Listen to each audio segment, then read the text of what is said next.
Bem, meu nome é Ana Clara Silva Ribeiro, sou do terceiro C, estou aqui fazendo um trabalho que a professora Vanessa pediu, falando sobre a vida e obra da Hannah Arendt e o que significa a banalidade do mal para ela. E também relacionando o meu tema com um artigo que a professora pediu para ler, e também vou falar partes importantes do artigo, que eu achei importante. Então, vou começar falando aí sobre a vida e obra da Hannah. Hannah foi uma filósofa e teórica política contemporânea, judia nascida na Alemanha, onde vivenciou horrores da perseguição nazista, o que motivou a sua pesquisa sobre o fenômeno do totalitarismo. Suas principais obras são As Origens do Totalitarismo, Ant-Man em Jerusalém, que é onde ela fala sobre a banalidade do mal, e Entre o Passado e o Futuro, e também A Condição Humana. Essas são as obras dela. Um pouco da biografia dela, que ela é nascida em 14 de outubro de 1906, nasceu em Hannover, na Alemanha, filha de uma família judaica não praticante. A jovem Arendt passou a ter mais contato com a cultura judaica em sua juventude por conta da ascensão ao antissemitismo na Europa. Então, o que significa a banalidade do mal para ela? Isso é uma frase dita por ela. Nenhum homem é o ato em si, pois converge diversos acontecimentos, incluindo aqueles que o precedem.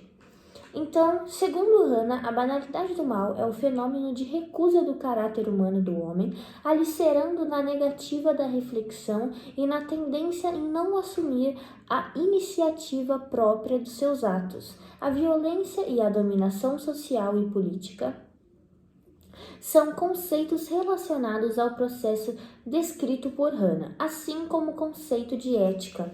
Eu não sei se eu falei na vida dela, na vida e obra dela, ela fez aí faculdade de filosofia. Então, Hannah Arendt era uma filósofa e falou aí sobre a banalidade do mal. Não sei se eu tinha dito isso. Continuando aqui. Quando o indivíduo se afasta da responsabilidade e do domínio de suas atitudes, pensamentos e comportamentos, fatalmente não realiza o exercício da reflexão, desconectando-se do sentido do que é ser humano e empobrecida do que é ser humano. O campo ético é engolido pela visão limitada e empobrecida dessa relação. Está, portanto, instalado o estado de banalização do mal,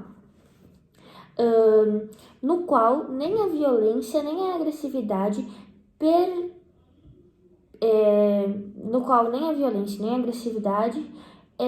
fazem parte da ordem social. O ser contemporâneo se relaciona com a imagem fabricada de si, distanciando-se cada vez mais de sua essência humana. A mídia e as redes sociais acabam sendo os facilitadores desse processo de dissociação. Este, para Hannah, seria um dos aspectos de banalização do mal, tendo em vista que não pensar a respeito de sua existência quanto humana fortalece a propagação dessa imagem humana. Então, isso foi um pouco da banalidade do mal para Hannah. Agora eu vou falar um pouco, vou falar a relação que eu encontrei no artigo a relação que eu encontrei no artigo com esse meu tema, com o que significa a banalidade do mal para Hannah. Essa parte tá aqui na minha cabeça, então talvez eu trave um pouco para falar, porque preciso lembrar. Mas enfim. A primeira parte do artigo, que fala sobre raça, que foi a parte que eu achei que parece com a filosofia da Hannah sobre a banalidade do mal. E essa primeira parte do artigo, ela aborda a questão da formação da raça, onde é falado sobre os colonizadores e os colonizados, povos conquistados, povos dominados, índios, negros, mestiços, espanhóis, portugueses. Fala também que a raça virou o primeiro critério de distribuição da população. Então, essa primeira parte aí do artigo É bem a primeira parte mesmo, que está na América e o novo padrão do poder mundial, né, que aborda essa questão da raça dos colonizadores. Então eu achei que tem tudo a ver com o que a Hannah falou, que ela disse aí sobre as suas atitudes, que o ser humano simplesmente faz e acontece e nem pensa no que está fazendo. E foi o que aconteceu aí, foi o que eu achei mais relevante nessa primeira parte, porque as outras partes do artigo que eu li falam mais sobre o capitalismo, nova estrutura de controle do trabalho, colonialidade do poder, capitalismo mundial. Então, esse negócio que fala sobre aí a colonização, a pessoa ir lá colonizar, fazer acontecer, sem nem pensar no que vai acontecer, sem nem pensar se vai mudar o futuro, sem nem pensar em nada, só vai, faz, acontece. Então, eu achei que tem muita relação aí com a banalidade do mal pra Hannah, né? Esse negócio de você fazer as coisas e não pensar no que tá fazendo. Acho que deu pra entender, não sei se eu fui bem clara, porque a ideia tá aqui na minha cabeça meio embaralhada. Mas é isso. Essa primeira parte aí do artigo, né? A senhora também pede para eu falar um pouco sobre o artigo, as partes importantes. Essa primeira parte aí da questão da raça eu achei importante. Tô falando dela aí e também já tô relacionando. E agora eu vou falar umas outras partes do artigo que eu achei importantes. Tem uma parte do artigo que ela fala sobre o trabalho. O artigo, pelo que eu li, ele fala bastante sobre essa questão de cor, de raça, traz exemplos, né?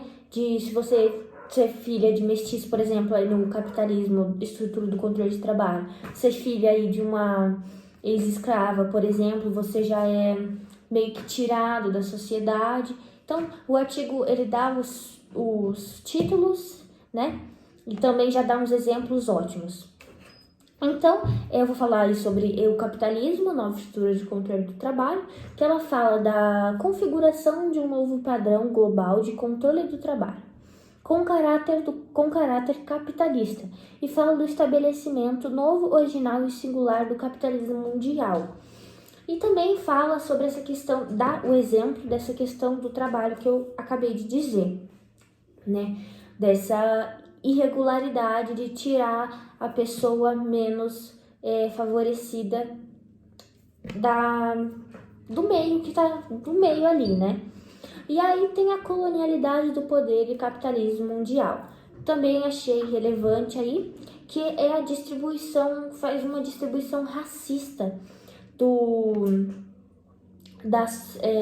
que está sendo tratado ali. Essa parte aborda uma questão racial, onde o autor dá exemplos de discriminalidade por ser filho de mãe negra e ex-escrava. Então, nessa colonialidade do poder do capitalismo mundial, ele acabei de perceber que eu confundi. O capitalismo na estrutura de controle do trabalho não fala sobre o que eu tinha dito. Desculpa, professora.